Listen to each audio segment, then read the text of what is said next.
तो हमारे लिए जगन्नाथ जी किस लिए महत्वपूर्ण है और किस प्रकार से जगन्नाथ जी इस संसार में आए।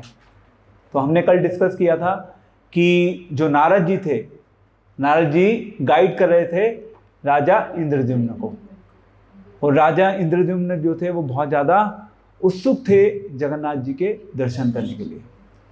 पहले जगन्नाथ जी के विग्रह का नाम था नील माधव। अब नील माधव तो अंतर्ध्यान हो चुके थे।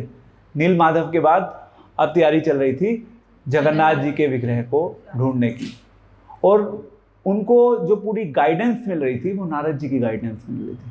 जैसा कि हमने बताया था, ये नारद जी का काम है। नारद जी एक स्पेस ट्रेवलर का काम करते हैं। वो जगह जगह सबको कृष्ण भावनामृत का उपदेश देते हैं। तो वो भुवनेश्वर पहुंचे थे कल। भुवनेश्वर पहुंचकर वहाँ पे उन्होंने भगवान शिव की आराधना की थी।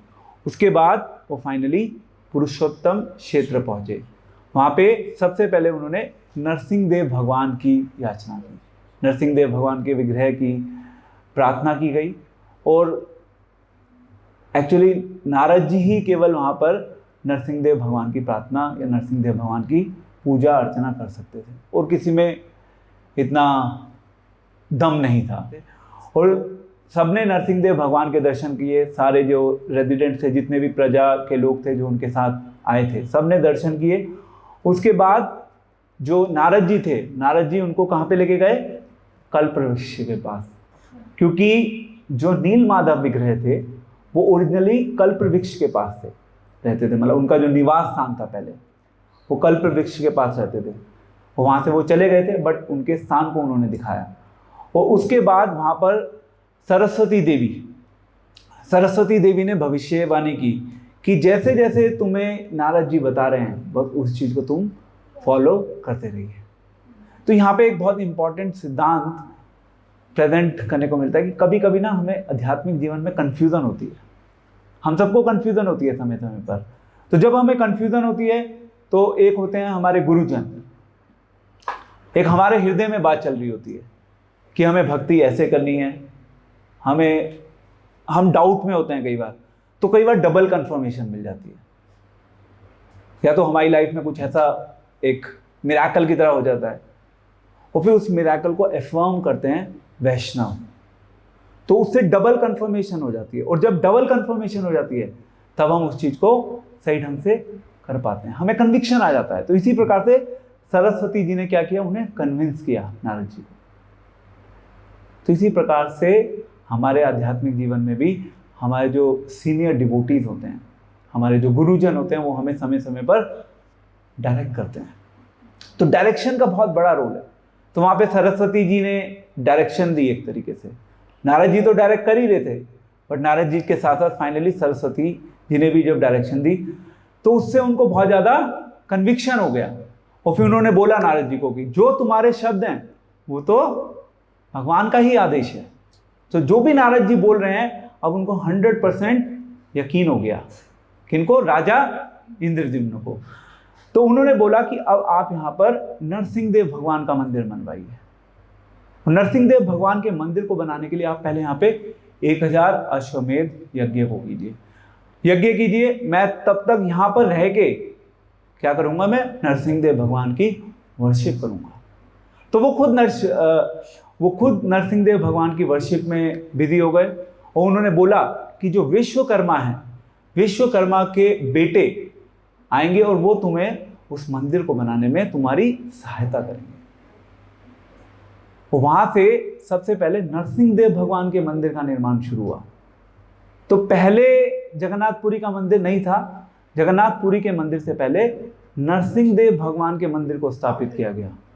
और इनफैक्ट आप देखेंगे इस्कॉन में भी जब जगह जगह मंदिरों का निर्माण किया जाता है तो सबसे पहले नरसिंहदेव भगवान के विग्रह को स्थापित किया जाता है, क्योंकि नरसिंहदेव भगवान क्या है? भक्ति विघ्न विनाशक। जब आप भगवान का कोई काम करेंगे ना, तब विघ्न आएंगे आपकी स्पिरिचुअल लाइफ में भी। आप भगवान का काम करते हैं, आप भगवान के लिए अलग अलग मिशन, अलग अलग प्रोजेक्ट्स को एग्जीक्यूट करते हैं, और जब आप अलग अलग उन प्रोजेक्ट्स को एग्जीक्यूट करेंगे तो विघ्न आएंगे, और फिर हम भक्ति विघ्न विनाशक नरसिंहदेव भगवान से प्रार्थना करेंगे। तो यहाँ पे भी सेम चीज़ हो रही है यहाँ पे इस प्रकार से सबसे पहले नरसिंहदेव भगवान का मंदिर स्थापित किया गया विश्वकर्मा के बेटे के सहयोग से। वो कितने दिन में स्टैब्लिश हुआ? 4 डेज, 4 दिन में नरसिंहदेव भगवान का मंदिर बन गया। और उसके साथ साथ वहाँ पे जो नारद जी थे, मंदिर बन गया, और दूसरी तरफ नारद जी ने क्या किया? नारद जी वो डीटीज को ले आए नरसिंहदेव भगवान की, उन्होंने उसकी प्रार्थना करी, उन डीटीज को अपने साथ लेके आए, और फिर वहाँ पे उस मंदिर में एस्टैब्लिश किया गया उन विग्रह को। पहले मंदिर बना, मंदिर के बनने के बाद नरसिंहदेव भगवान के विग्रह को स्थापित किया गया। तो जो इंस्टॉलेशन का प्रोसेस था वो कोई साधारण प्रोसेस नहीं होता। ऐसा नहीं होता कि केवल धातु की मूर्ति बनी और उस धातु की मूर्ति में भगवान को स्थापित कर दिया। पूरा एक जो हमारा वैदिक कॉन्सेप्ट है, वैदिक कल्चर के अकॉर्डिंग भगवान की प्राण प्रतिष्ठा की जाती है विग्रह में।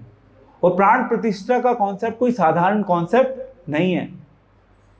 तो इसीलिए ये जो कार्य है, अर्च विग्रह की स्थापना होना, अर्च विग्रह का बनना, मंदिर की स्थापना होना, इसके पीछे एक पूरा वैदिक साइंस इन्वॉल्व है। और उसके बाद वहां पर अश्वमेध यज्ञ किए गए। और जब अश्वमेध यज्ञ होंगे तो इसका मतलब आपको क्वालिफाइड ब्राह्मण चाहिए।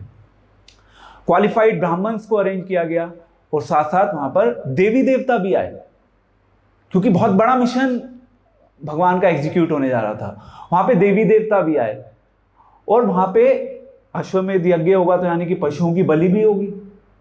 अब बलि का कॉन्सेप्ट आप कहेंगे कि शास्त्रों में बलि अलाउड है या नहीं है? तो शास्त्रों में बलि अलाउड है, बट उसके लिए कुछ कंडीशंस होती हैं। सबसे पहली कंडीशन जो है, वो जो ब्राह्मण्स होते हैं जो उस यज्ञ को परफॉर्म करते हैं, वो क्वालिफाइड ब्राह्मण्स होने चाहिए। अब आप कहेंगे किस बेसिस पे हम ये चुनाव करें कि वो ब्राह्मण जो है वो क्वालिफाइड हैं? किस आधार पे चुनाव किया जाएगा? जब वो मंत्र का उच्चारण करेंगे ब्राह्मण लोग, तो उनके मंत्र में इतनी शक्ति होगी कि जब वो किसी भी एनिमल को सैक्रिफाइस करेंगे, उस सैक्रिफाइस में वो जो एनिमल है उसकी सदगति होगी। अगर वो लेट्स से अगर वो घोड़ा है तो वो एक मनुष्य के रूप में उसका दोबारा से उसी समय ही विल टेक बर्थ इमीडिएटली। तो वो जो efficacy of mantra, qualification of Brahmanas, उससे उनकी क्वालिफिकेशन चेक की जाती थी। तो इसलिए पहले का जो समय था, उस समय बलि के कॉन्सेप्ट को दिया गया था, वो हमारे सिस्टम, वैदिक सिस्टम का पार्ट था। पर प्रश्न ये उठता है कि क्या आज के समय में वो बलि संभव है? आज के समय में वो बलि संभव नहीं है, क्योंकि आज के समय में ना तो हमारे पास क्वालिफाइड ब्राह्मण है, पहली चीज। दूसरा, ना हमारे पास बेसिकली देवी देवता भी नहीं आते। देवी देवता कलयुग में नहीं आते इस संसार में। उस समय जब वो अश्वमेध यज्ञ चल रहा था तो वहां पर देवी देवता भी आए हुए थे। और तीसरा, आज के समय में आप वो मंत्रों को उच्चारण जब करेंगे तो आप उन मंत्रों को सही ढंग से उच्चारण भी नहीं कर पाएंगे, तो मंत्रों के उच्चारण में कमी रह जाएगी। तो वो जो जीव है जिसकी आप हत्या कर रहे हो, उसकी सदगति नहीं हो पाएगी। तो इसलिए कलयुग में ये जो पशुओं की बलि का कॉन्सेप्ट है, जिसको हमारे शास्त्रों में बताया गया है, वो वर्जित है। परंतु पुराने समय में वो अलाउड थी, क्योंकि ब्राह्मण क्वालिफाइड थे उस चीज को करने के लिए। आज के समय में हमारे जो ब्राह्मण कम्युनिटी है वो उस चीज को करने के लिए क्वालिफाइड नहीं है। तो इसीलिए इस कलयुग में केवल हरिनाम संकीर्तन, हरिनाम संकीर्तन सबसे बड़ा यज्ञ है। कली काले नाम रूपा कृष्ण अवतार। इस कलयुग में भगवान अपने नाम के रूप में आए हैं। हरे नाम हरे नाम हरे नाम एव केवलम, कलो वनास्ते वनास्ते वनास्तेव गतिर अन्यथा। तो इस प्रकार से नरसिंहदेव भगवान के विग्रह को स्थापित किया गया, यज्ञ हुए, अश्वमेध यज्ञ हुआ, and then finally next activity was, जो राजा इंद्रद्युम्न थे उनको सपना आया, उनको सपने में दर्शन हुए विष्णु भगवान के। तो पहले के समय में जब सपने आते थे वो कोई साधारण सपने नहीं होते थे। आप कह सकते हैं कि हमें भी सपना आता है, इसमें कोई बड़ी बात नहीं, हमें भी भगवान का सपना आता है।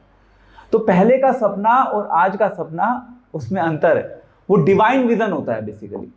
वो डिवाइन विजन क्या है? डिवाइन विजन तो जब आप उसका अनुभव करेंगे तभी आप समझ सकते हैं कि यस ये डिवाइन विजन है। एक्चुअली हम उसको सपने से कंपेयर कर नहीं सकते। वो सपने जैसा लग सकता है बट इन रियलिटी वो सपना नहीं है। तो उनको सपने में दर्शन हुए किसके? विष्णु जी के।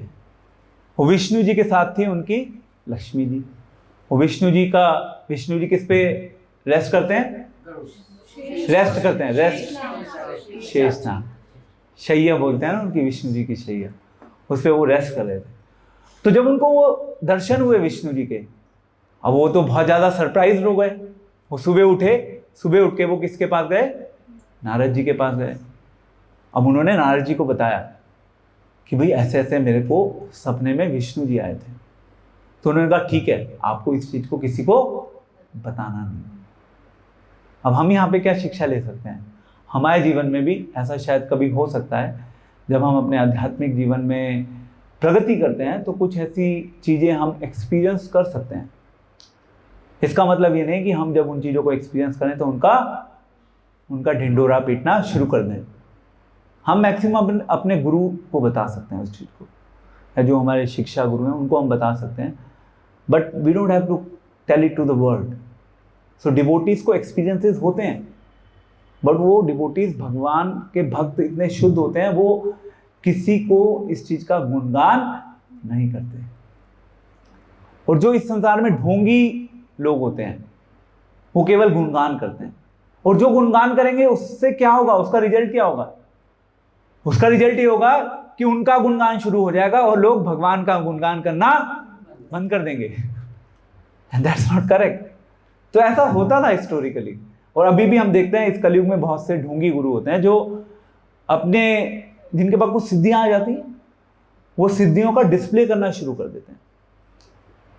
और जो सिद्धियों का डिस्प्ले कर रहा है इसका मतलब वो ढोंगी है और कुछ। तो नारद जी ने उनको बोल दिया कि आपको किसी को नहीं बताना। दूसरी तरफ उनके साथ जो उनके प्रजा के सब लोग गए थे, उनमें से कुछ लोग, समुद्र तो है जगन्नाथपुरी में, समुद्र में स्नान करने के लिए गए थे।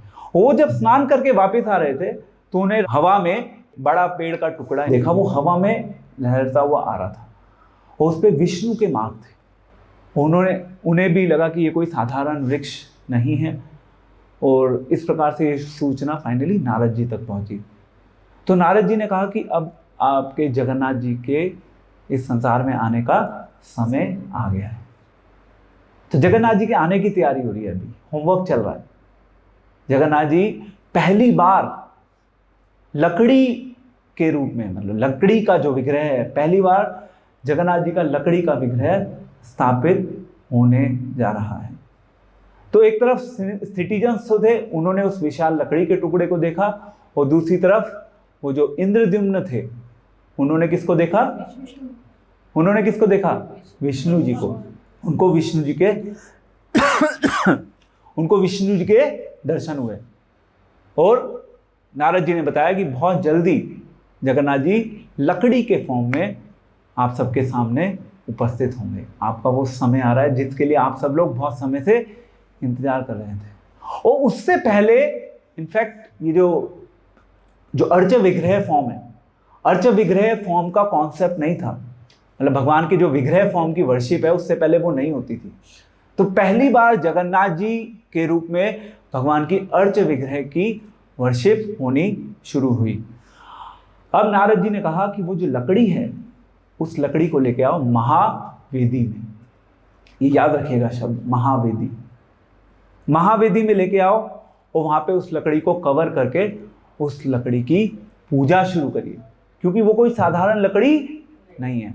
तो एक तरीके से जब हम, इनफैक्ट आप देखेंगे किसी भी धातु के द्वारा जब भगवान के विग्रह को बनाया जाता है, किसी भी धातु में भी, तो भगवान का आह्वान किया जाता है उसमें। ऐसा नहीं होता कि बस विग्रह को घर ले आए और शुरू हो गया उनका आरती करना, ऐसे नहीं होता। जो बनाने वाला शिल्पकार भी होता है, उस शिल्पकार बनाते समय भगवान को उसमें आमंत्रित करता है।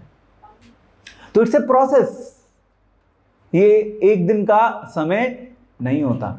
तो जगन्नाथ जी भी अपने भक्तों को इस संसार में आने से पहले तैयार कर रहे हैं। इसी प्रकार से हम सब अपने आप को तैयार करें कि यस, जगन्नाथ जी दर्शन देने के लिए अपने भक्तों के सामने आ रहे हैं। भगवान अपने भक्तों से मिलना चाहते हैं, भगवान अपने भक्तों को दर्शन देना चाहते हैं। हम सब घरों में बैठे हुए हैं, बट भगवान बाहर निकल के आके अपने दर्शन देना चाहते हैं। अब वो जो राजा इंद्रद्युम्न थे, उनके मन में डाउट आया कि भाई ये ठीक है, लकड़ी तो आ गई, अब इस लकड़ी से विग्रह को कैसे बनाया जाएगा? हमारे पास तो कोई एक्सपर्ट कारपेंटर नहीं है, कैसे भगवान के विग्रह को कार्व किया जाएगा उससे? तो फिर उनको फिर उस समय वहां पे फिर से आकाशवाणी हुई। मैंने बताया था कल कि समय समय पर इसमें आकाशवाणी होगी। तो आकाशवाणी हुई, उस आकाशवाणी में बताया गया कि ऐसे आप जाओगे तो आपको एक कारपेंटर मिलेगा, उसके पास औजार भी होंगे, उसको वहां महावेदी में छोड़ देना, महावेदी के गेट जो हैं उनको बंद कर देना, वहां पे किसी को भी जाने की अनुमति नहीं होनी चाहिए। और जब वो बनाएंगे तो टूल्स से जब वो बनाएंगे विग्रह को, ठोकेंगे तो आवाज होगी, तो उस आवाज को भी बेसिकली लोगों तक नहीं पहुंचना चाहिए। उसके लिए क्या करेंगे वो?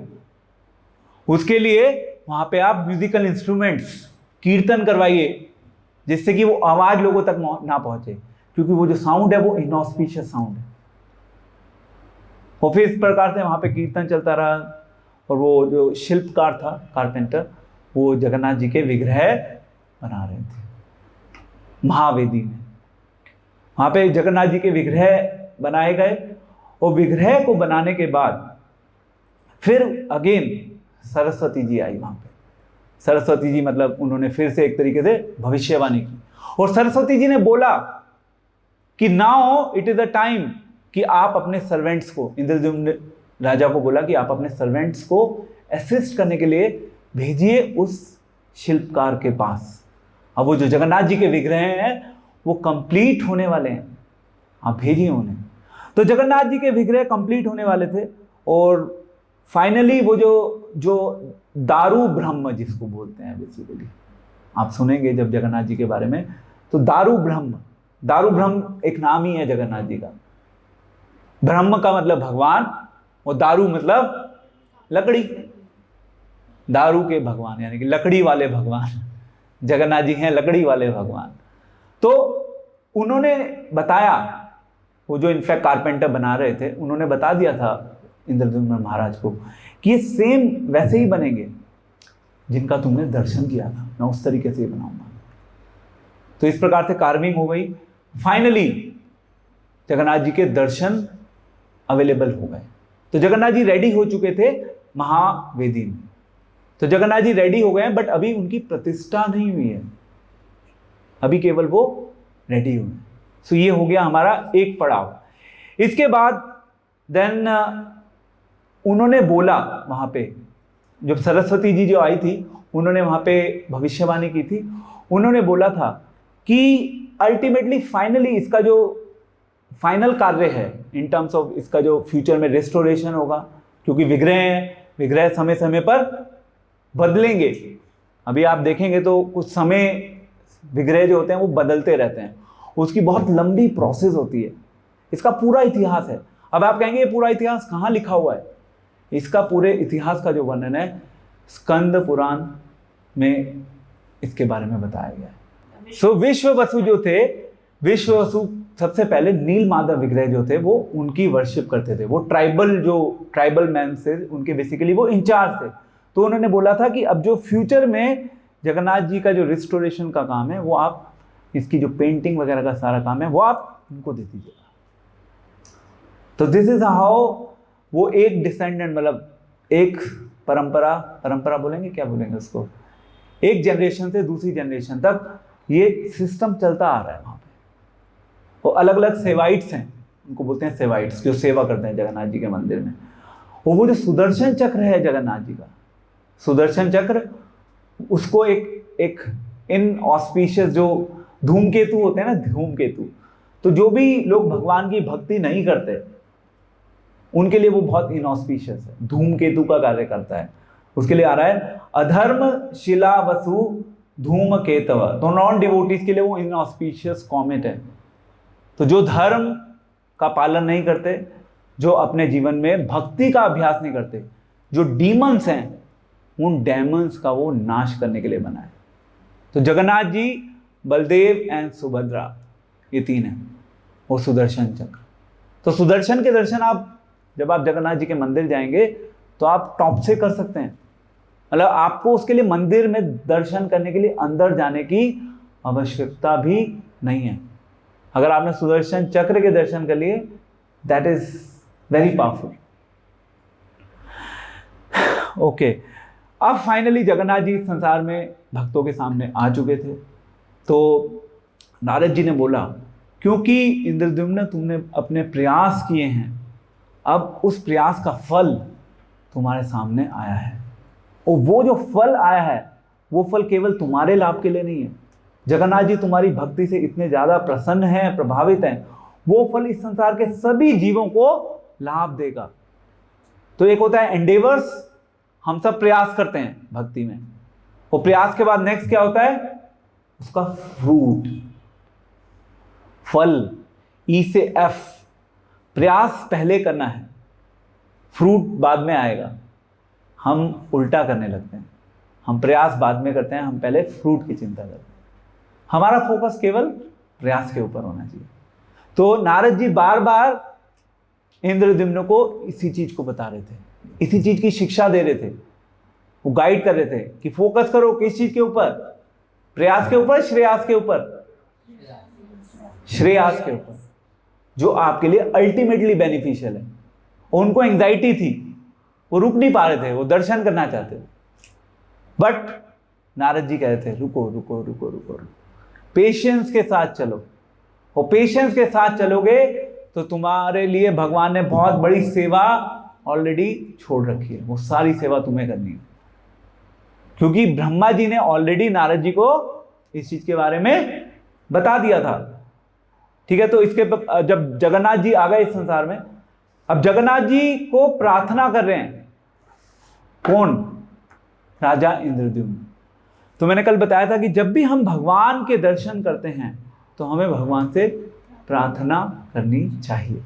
तो यहां पे वो प्रार्थना कर रहे हैं, O lord you are an ocean of kindness. सबसे पहला गुण है जगन्नाथ जी का।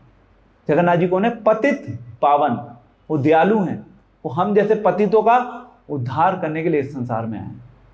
अगर जगन्नाथ जी की वर्शिप देखनी है तो उसके लिए बाहर के जो डिवोटीज होते हैं, पाश्चात्य देशों के डिवोटीज, उनको देखिए, उनका जगन्नाथ जी से लगाव कितना होता है। इट्स एग्जाम्पलरी, आप सोच भी नहीं सकते जिस प्रकार से वो जगन्नाथ जी की वर्शिप करते हैं।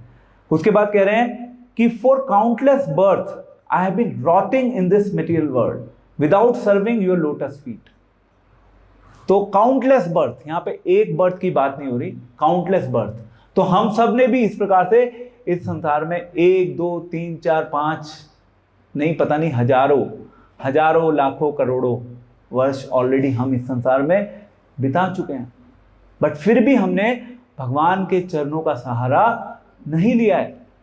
ये प्रार्थना कर रहे हैं वो सबसे पहले जब उन्होंने जगन्नाथ जी के दर्शन किए। और वो कह रहे हैं कि attach to unlimited sense pleasure to my family members and to other worldly affairs. अब यहाँ पे 3 चीजें बोली उन्होंने। सबसे पहले अपने इंद्रियों की सुख, हम केवल इस संसार में जो सुख हमें अपनी आंखों से दिखता है, जो हमें अपने कानों से सुनाई देता है, और जो हमें अपनी जीभ से टेस्ट करने को मिलता है, हम केवल उस सुख के पीछे भागते रहते हैं। वो अपने बारे में बता रहे हैं इस प्रकार से। तो एक भक्त का यही दृष्टिकोण होता है। अगर हमें लग रहा है कि हम भक्ति का प्रयास कर रहे हैं या भक्ति का अभ्यास कर रहे हैं, तो हमें भी इस विचारधारा को अपने हृदय में रखना चाहिए कि हम भी हमेशा भोग के पीछे भागते रहते हैं। देन उसके बाद नेक्स्ट इज फैमिली मेंबर्स, मैं अपने परिवार में बिजी हो गया। देन थर्ड वो कह रहे हैं कि मैं इस संसार में अलग अलग कार्यों में बिजी हो गया। तो अगर हम भक्ति नहीं कर पा रहे, वो भक्ति ना करने की मोस्टली हमारे पास ये 3 एक्सक्यूज होंगे। या तो हम इस संसार में बिजी होंगे, या हम इस परिवार में बिजी होंगे, हमारा जो परिवार है जिसको हम कुटुंब बोलते हैं, या तीसरा हम भोग में बिजी होंगे। इन तीनों में से कोई एक चीज हम लोग कर रहे होंगे, वो इसीलिए हम भगवान की भक्ति नहीं कर पाते। I received only temporary happiness. अब उससे हमें क्या मिलता है? सुख तो मिलता है। कौन सा सुख? क्षणिक सुख मिलता है। और वो जो क्षणिक सुख है, वो जो क्षणिक सुख है, वो कैसा सुख है? जिस प्रकार से जो हनी होता है, शहद, शहद तो है वो उस शहद में कड़वाहट है। हमें केवल लग रहा है कि वो मीठा है, बट इन रियलिटी उस शहद में कड़वाहट है। तो इस संसार का सुख उसी प्रकार के सुख के समान है। And I am almost unfortunate. मैं क्या हूं? मैं दुर्भाग्यशाली हूं कि मैं आपकी सेवा नहीं कर रहा हूं। सो राजा इंद्रद्युम्न जो जगन्नाथ जी के मंदिर की स्थापना करने वाले हैं, जो जगन्नाथ जी के विग्रह की स्थापना करने वाले हैं, जिनकी पूरे विश्व में सेवा की जाएगी भक्तों के द्वारा, वो इस प्रकार से प्रार्थना और याचना कर रहे हैं जगन्नाथ जी के सामने। वो जो लास्ट श्लोक है अपना इसका जगन्नाथ अष्टकम का, वहाँ पे क्या आता है?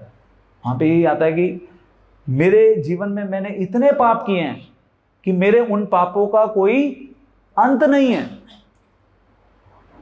वो पाप ही हमारे जीवन में हमें भक्ति करने से रोकते हैं, और किसी ना किसी प्रकार से हमें अपने जीवन से पापों को हटाकर भक्ति करने का प्रयास करना है। तो ये एक प्रार्थना है। ऐसे उन्होंने मल्टीपल प्रेयर्स करी जब जगन्नाथ जी इस संसार में आ गए।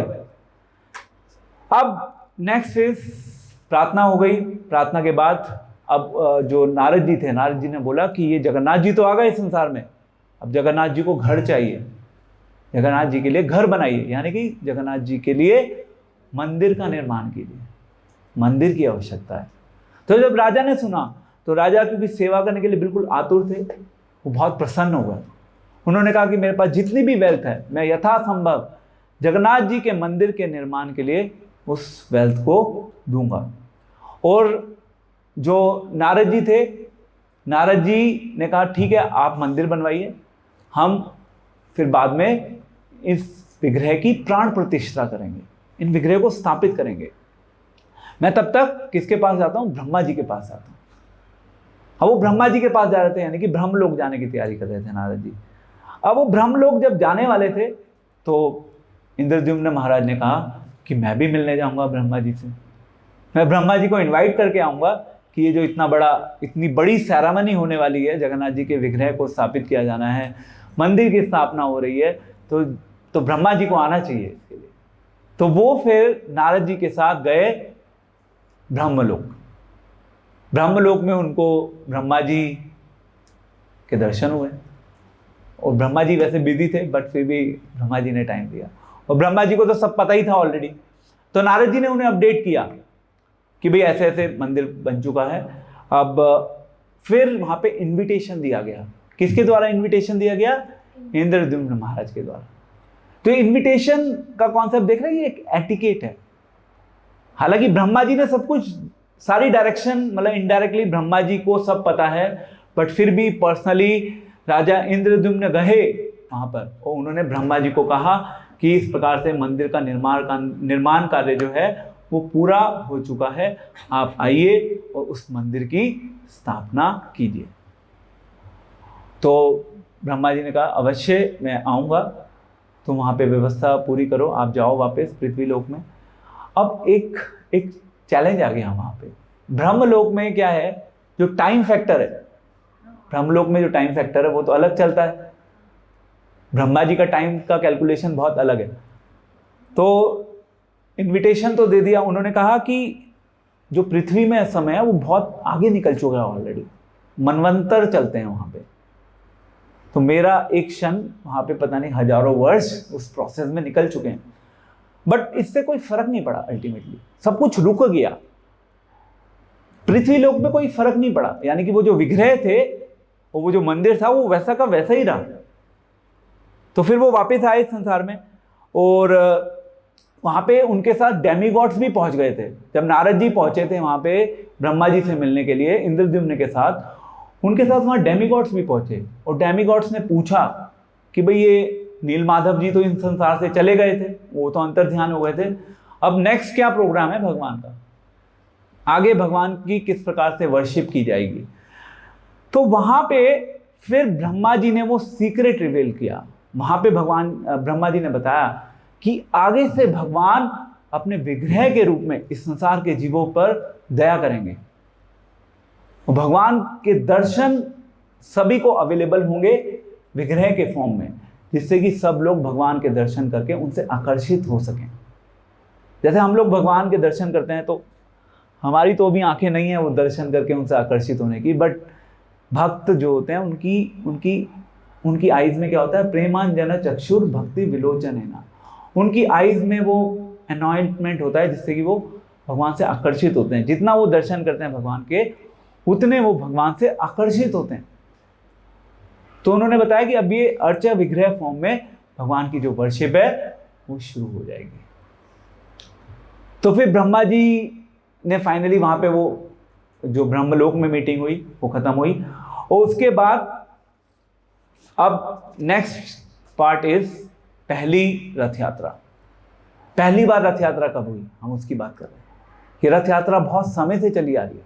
तो ये जो फर्स्ट रथ यात्रा हुई थी, जब पहली बार मंदिर बना था, तब से रथ यात्रा हो रही है, और इसको स्थापित किया था राजा इंद्रद्युम्न के द्वारा। That was the initial start. So प्राण प्रतिष्ठा की तैयारी की जा रही थी, वहाँ पे सारा सेरेमनी अरेंजमेंट्स किए जा रहे थे, वो सब नारद जी की डायरेक्शन में हो रहा था, क्योंकि नारद जी पूरी व्यवस्था को मैनेज कर रहे थे।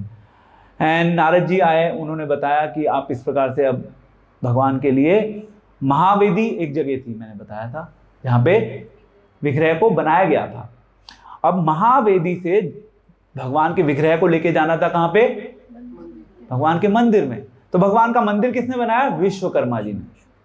तो सबसे पहला जो मंदिर बना था वो विश्वकर्मा जी के द्वारा बनाया गया था। तो एक था नरसिंह देव भगवान का मंदिर, वो बनाया गया था विश्वकर्मा के बेटे के द्वारा। उनका नाम यहाँ पे मेंशन नहीं था, बट यहाँ पे अब विश्वकर्मा जी ने पर्सनली जगन्नाथ जी के मंदिर का निर्माण किया, और जगन्नाथ जी के वो जो 3 चैरियट्स, जगन्नाथ, बलदेव एंड सुभद्रा, उनके जो रथ थे उनका निर्माण किया गया। और उसके बाद एक वहाँ पे एक राजा हुए, किंग गाला, गाला करके नाम है, वो एक राजा थे। अब राजा को पता चला कि इस प्रकार से, वो आसपास की सिटी में ही रहते थे, नहीं, उन्हें पता चला कि इस प्रकार से ये जो नीलाचल शहर है पूरी उड़ीसा में, वहाँ पे जगन्नाथ जी की कुछ तैयारियां चल रही हैं। तो वो थोड़े से भयभीत हो गए और वो वहाँ पे आक्रमण करने के लिए पहुँच गए इंद्रद्युम्न के पास। तो जब वो वहाँ पे पहुँचे तो उन्हें पता चला कि इस प्रकार से जो इंद्रद्युम्न है ये तो ब्रह्मलोक से होके आ रहे हैं, इन्होंने तो ब्रह्मा जी को इन्वाइट किया हुआ है यहाँ पे। और फिर उन्हें पता चला कि ये तो भगवान के शुद्ध भक्त हैं। और जब उन्हें पता चला तो उन्होंने सबसे पहले क्षमा मांगी, क्योंकि वो किस भावना से आए थे, लड़ने की भावना से आए थे। उन्होंने भगवान को सरेंडर किया, क्षमा मांगी और बताया कि मैं किस चेष्टा से आपके पास आया था। अब आप देखिए यहाँ पे वो उनके मन में जो गलत भावना चल रही थी, उस गलत भावना को भी बता रहे हैं। तो कई बार ऐसा होता है हमारे उसमें भी, हमारे मन में भक्तों के प्रति गलत भावना हो सकती है।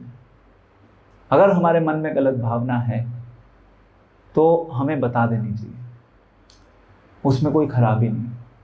और with the passage of time वो समय के साथ वो चीज़ों को इम्प्रूव ही करेगी। दिल में कहते हैं ना, कुछ रखना नहीं चाहिए, कहीं कोई प्रॉब्लम है तो बता दीजिए। So this is what actually king gala did, उन्होंने सेम चीज़ करी। और उसके बाद क्योंकि एक मनवंतर जो था वो पूरा कंप्लीट हो चुका था, और जो राजा थे इंद्रद्युम्न, उन्होंने बोला कि मेरा तो अब जाने का समय आ गया है, मैं तो जैसे ही भगवान को स्थापित करूंगा मैं उसके बाद यहाँ से निकल जाऊंगा। उसके बाद आप टेक केयर कीजिएगा इस जगन्नाथ बलदेव सुभद्रा के विग्रह के, उनकी टेक केयर आप कीजिएगा इसके बाद। तो इस प्रकार से उन्होंने उसका उत्तरदायित्व फ्यूचर के लिए दे दिया किंग गाला को। इनॉग्रेशन सेरेमनी इनॉग्रेशन सेरेमनी हुई जगन्नाथ जी की। तो इनॉग्रेशन सेरेमनी के समय वहाँ पे भारद्वाज ऋषि को बुलाया गया और उन्होंने वहाँ पे वैदिक रिचुअल्स के अकॉर्डिंग वहाँ पे जो विग्रह थे उन विग्रह में प्राण प्रतिष्ठा की। तो एक प्रॉपर सिस्टम होता है, वो वैदिक रिचुअल्स बोल सकते हैं आप उनको, परंपरागत विधियां हैं जिसके अनुसार भगवान का आह्वान किया जाता है विग्रह में। वो क्योंकि ब्रह्मा जी आए थे वहां पर, तो ब्रह्मा जी के साथ सभी देवी देवता आए थे उसको देखने के लिए। तो ऐसा नहीं था कि केवल कुछ ही लोग वहां पे आए थे, सब लोग आए थे। भगवान पहली बार इस संसार के लोगों को दर्शन देने के लिए अवतरित हुए थे विग्रह के फॉर्म में। पहले लोगों को दर्शन होते थे, जैसे नील माधव के दर्शन हुए विग्रह के, बट वो बहुत बहुत limited section of the society के लोगों को उसका एक्सेस होता था। परंतु अब जो जगन्नाथ जी हैं आज के समय में, जगन्नाथ जी के विग्रह के दर्शन इस संसार के सभी जीवों को एक्सेसिबल है। भगवान क्योंकि अर्च विग्रह फॉर्म में अपनी सेवा स्वीकार करते हैं। तो भगवान का अभिषेक किया गया, ब्रह्मा जी आए थे वहाँ पे, ब्रह्मा जी ने अभिषेक किया, भगवान का अभिषेक सेरेमनी हुई, भगवान को स्नान करवाया गया। और वहाँ पर भगवान को जब लेके जाया जा रहा था तो फिर उस समय संकीर्तन हो रहा था। कीर्तन के द्वारा भगवान को एक स्थान से यानी कि महावेदी से रथ में बिठाकर कहाँ लेके जाया गया? मंदिर में। तो वो है नीलाचल निवास। उस नीलाचल निवास में जगन्नाथ, बलदेव, सुभद्रा एंड सुदर्शन चक्र को स्थापित किया गया। तो ये जगन्नाथ जी जो हैं वो कोई साधारण विग्रह नहीं है। अब कुछ जगह ऐसा भी आता है, जैसे आप ये विग्रह देखेंगे जगन्नाथ जी के, तो वो अंदर हैं, पैर उनके बिल्कुल, पैर भी अंदर हैं, उसके पीछे विग्रह। एक स्टोरी में कहीं मैंने शायद पढ़ा था, ऐसा भी है कि जो शिल्पकार जो वो बना रहे थे, तो ये इंस्ट्रक्शन दी गई थी कि आप अंदर नहीं जाएंगे। उनके अंदर इतनी ज़्यादा एक्साइटमेंट थी क्योंकि काफ़ी दिन हो गए थे, वो बाहर ही नहीं आ रहे थे, तो वो अंदर चले गए थे। तो शिल्पकार ने जितना किया था वो वहीं बीच में रह गया और वो वहाँ से इमीडिएटली शिल्पकार गायब हो गए। तो वो जगन्नाथ जी इनकम्प्लीट हो गए एक तरीके से। बट यहाँ पे रेफरेंस ये है कि सरस्वती जी जो हैं, सरस्वती जी ने इस प्रकार से आदेश दिया था इंद्रद्युम्न जी को कि आप अपने सर्वेंट्स को भेजिए, अपने असिस्टेंट को भेजिए कि वो शिल्पकार उनकी हेल्प करें। तो अलग अलग स्टोरीज हैं जगन्नाथ जी की और उन अलग अलग स्टोरीज के पीछे बहुत कुछ है। फाइनली ब्लेसिंग्स देते हैं ब्रह्मा जी, किसको? राजा इंद्रद्युम्न को। अब ब्लेसिंग्स जो होती हैं, ऐसा नहीं होता केवल आशीर्वाद दिया जाता है। Blessings doesn't mean this. Blessings जो होती हैं वो इंस्ट्रक्शंस के रूप में दी जाती हैं। तो उन्होंने इंस्ट्रक्शंस दी कि आप गोविंदा भगवान कृष्ण की वर्शिप करते रहिए। और फिर ब्रह्मा जी ने जगन्नाथ जी से प्रार्थना की।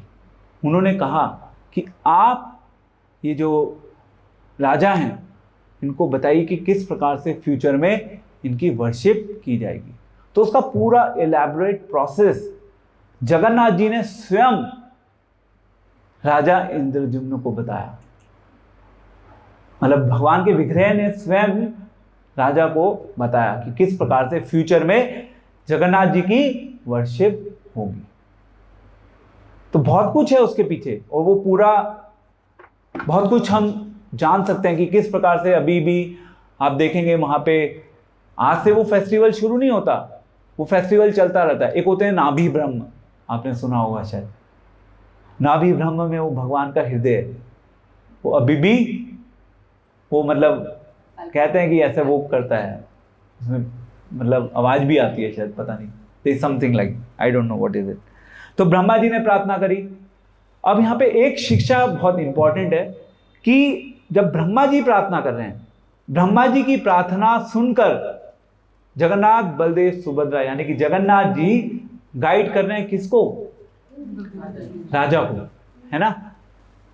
तो वहां पे रोल हो गया कि मतलब एक ब्रह्मा जी एक तरीके से गुरु का रोल प्ले कर रहे हैं। तो अगर हमें भक्ति में प्रगति करनी है तो हमें कोई चाहिए बीच में, भगवान और भक्त के बीच में, हम जो साधक भक्त हैं, हमें कोई चाहिए जो हमारी प्रार्थना को भगवान तक पहुंचा सके, और भगवान उनकी प्रार्थना सुन के हमारे वेलफेयर के लिए जल्दी काम करेंगे। तो इसीलिए हमारे वैष्णविज्म में भी हम गुरु से प्रार्थना करते हैं। सबसे मॉर्निंग में जो सबसे पहली आरती है वो मंगलाचरण जो है उसमें हम गुरु वंदना करते हैं, गुरु से प्रार्थना करते हैं। तो इसलिए गुरुओं का बहुत महत्वपूर्ण रोल है आध्यात्मिक जीवन में, क्योंकि गुरु ही हमें कृष्ण से मिलाने का काम करते हैं। यहाँ पे एक लास्ट सिद्धांत जो कि बहुत महत्वपूर्ण है, जो यहाँ पे स्थापित होता है कि भगवान के विग्रह कोई साधारण विग्रह नहीं है। भगवान अपने भक्तों से बात करते हैं, जिस प्रकार से वहाँ पर इंद्रद्युम्न से जगन्नाथ जी ने बात की।